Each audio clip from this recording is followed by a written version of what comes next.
not a celebrity, and Life Change Tea doesn't need one. Think about this. The product speaks for itself. What a concept. Our product works. You get healthy, and you'll lose weight. Summer's coming. Look and feel good. Order now. 928-308-0408. Write this down. 928-308-0408. Or you can order online. It's easy. GetTheTea.com. That's GetTheTea.com. You have nothing to lose but the excess around your, anyway. Life Change Tea. It speaks for itself. That's GetTheTea.com. You're listening to GCN, the Genesis Communication Radio Network. And it makes a fiery ring. We are back live. Thank you for joining us. Okay, I'm just going to go ahead and go to your phone calls. Eric and Walt and Steve and George and Bill and many others that are patiently holding us do have one line open. That's a rarity, 877-590-5525 or 836-0590. And if you disagree with me, you also are welcome to call. Go to the head of the line, as long as we can keep it civil here, myself included. You know, I have problems with that. 877-590-5525. And coming up, government readies youth corps to take on vets. 10 minutes into errant mayhem in his town near the Mexican border, and a gunman, a disgruntled Iraq war veteran, has already taken out 2 people. One slumped in his desk, the other covered with blood on the floor. But here come the Boy Scouts under Homeland Security Command to seek and destroy and wipe out the vets. That's what the New York Times is reporting. And, you know, this isn't just one little case of it. There's hundreds and hundreds I'm aware of, so I'm going to try to give folks the big picture. This happened in Germany. This happens in Russia. This happens in China. I'm going to break down. And folks are on Infowars.com, you know, reading this article we wrote, Government Readies Youth Corps to Take on Vets. And they are saying, oh, look at these kids. They look like wimps. They'd be easy to wipe out. They're not coming today. They're training them when they're young and impressionable to turn them loose on you when they're 18 years old. Yes, we know at 14 they're not that formidable.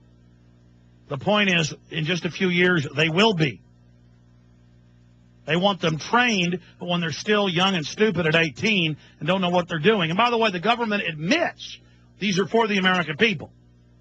You understand? This is serious. Okay, that's coming up. And then the latest on the Bilderberg Group. Big developments there. The AP and Wall Street Journal and others finally reported on it. You never see mainstream reporting in the United States on the Bilderberg Group as 130 world leaders meet and chart the course of the planet.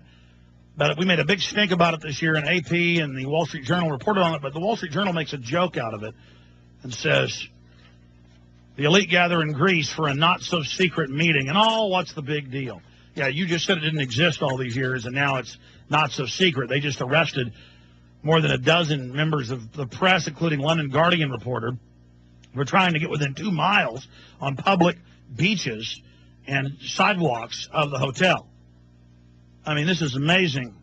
What is this, Russia or China? I guess it is. So we'll get to that coming up. Very, very important. Eric in California, you're on the air. Thanks for holding. Alex, how you doing? Hey, buddy. Welcome. Hey, great news, Alex. Late last year, I did some work for Dave Mustaine and Megadeth on their new studio. So I got to know Dave a little bit. I didn't, try to press him for conversation, all that, but respected his time. But about a week and a half ago, I dropped by the studio and just kind of sat down with him for about a half hour and talked about various things. And I had mentioned the fact that he had been on your show, interviewed by you, and if he'd like to do it again. And he said he's got to talk to his manager and go through all the proper channels and whatnot. Maybe you might want to call him up, set that up, because they're getting ready to send out a new album this fall. And he had one more song to write, and I asked him if he had seen A Bond Reception yet, and he hadn't, so I gave him a copy. It has some on my truck. I also gave him a copy of Freedom, Fascism, 9/11 Road to Tyranny, Terror Storm, and Endgame. So sometime this week, I'm going to follow up with him and see if he'd like to collaborate on a project to reach out to youth, because this is something that's very, very deep in my heart. Yeah, I had Dave Mustang on because the music is all about one world government, new world order, and I remember listening to it in like junior high. I'm pretty young, only 35. I mean, I remember listening to it being 12, 13, getting all pumped up, going out and having a fist fight, down at the railroad tracks. But the point is I didn't really get what the songs were about. I just liked it. And then years later listening to it, it's all about the New World Order and all the album covers and everything. And yeah, when I had him on the show, he was well aware of a lot of that. So I would like to have Dave back on. Have you gotten any feedback from him since he saw the films? Not yet. He said he was going to watch Bomb Deception that night, and they might inspire his last song.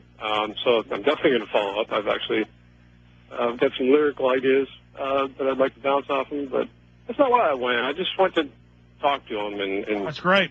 Well, listen, that's how we network, so stay in touch, and I appreciate it, Bubba. And we'll keep you in. Sure, go ahead, Eric. What else? Absolutely. Yeah, you bet. I'll be talking to him this week. Hey, thanks a lot, man. I appreciate it. Yeah, the person I'm proudest of waking up is Bruce Willis. But Bruce is a private guy, so I'm not going to get into it or talk about it. But according to Bruce, you won't be seeing him work for the neocons anymore. He still doesn't like the Democrats. Well, I can talk about what is known. I had Rick Linklater on about 2 years ago when A Scanner Darkly came out, film I'm in with Keanu Reeves, Winona Ryder, and Woody Harrelson, and Mr. Who's the guy from, I met him a bunch. No, I know Keanu good. I always call him Morton Downey Jr. Robert Downey Jr. It's not Morton Downey Jr., the guy with the talk show in the 80s screaming at people smoking cigarettes. Yeah, Robert Downey Jr. Anyways, I'm in that movie. Pretty big part. But anyway, side issue. I never tried to be in it. Rick Linklater's just a great guy. Well, I did try once I heard I had a chance to be in it. I said, absolutely, put me in it. Great guy, Tommy Pilata and Rick Linklater put me in it. I don't want to talk about myself all day, so I want to hurry and get back to your call. But the point is, I had Rick on about 2 years ago to promote A Scanner Darkly, and I wasn't bringing up 9/11 to Rick. And he started saying he thought 9/11 was an inside job on the air. A lot of courage, big director. School of Rock, Days of Confused, list goes on and on. And so I had him on about that, and he said, yeah, I gave your videos to Bruce Willis, and he watched them and came back, and he sent me some of the emails Bruce had sent him, saying, yeah, this has really woken me up. Now I understand the left-right paradigm. I understand both parties are controlled. And then I had a chance later to talk to,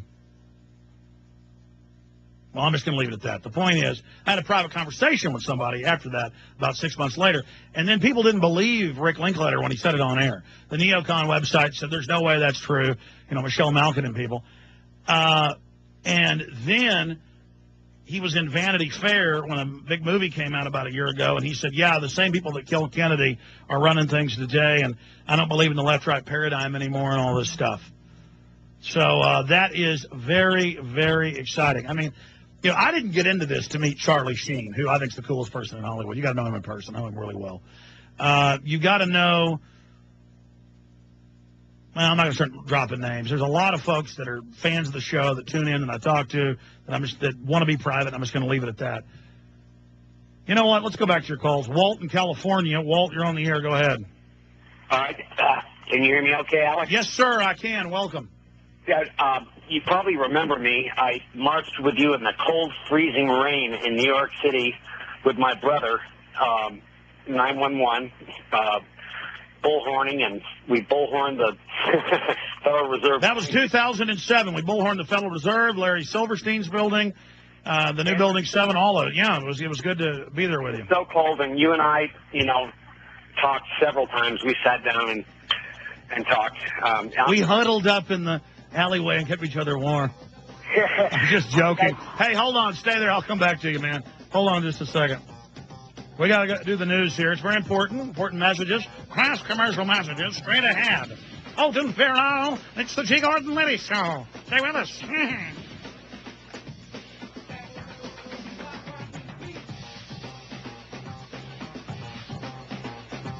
Today, we cannot afford to ignore the current state of our country, the economy, job layoffs, mass foreclosures, and now we are all at risk of being exposed to this new flu pandemic. The Center for Disease Control has declared a public health emergency across the